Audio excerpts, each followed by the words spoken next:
A lot of people feel that sometimes they go to the mainstream mosque and then suddenly the sermon is about homosexuality and they feel very unsafe.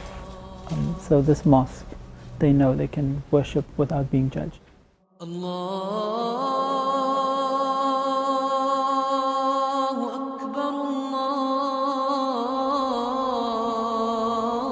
There are quite a few inclusive and progressive mosques around the world that often exist within a room, within an office space. And we see more and more of those coming up, and especially because people have the need to move away from very structured forms of practicing faith.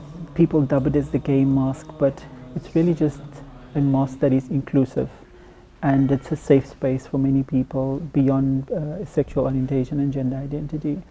It's a place where I can experience a type of Islam that's inclusive and compassion-centered and that really speaks to the most marginalized in our communities, where I sometimes find myself. So that's also a big reason why I'm here.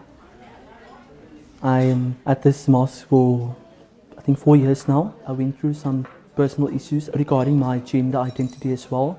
I was different from all the other boys and I didn't feel comfortable in our mosque, especially like a community like Bontevo and very local community, so you get mocked every day of your sexual orientation and stuff.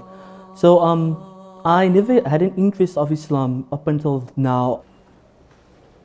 Imam Mohsin Indrex is a very good man and he actually helped me to overcome my fears in life and to accept me as I am. I was introvert when I first came here, but now I'm a totally different person.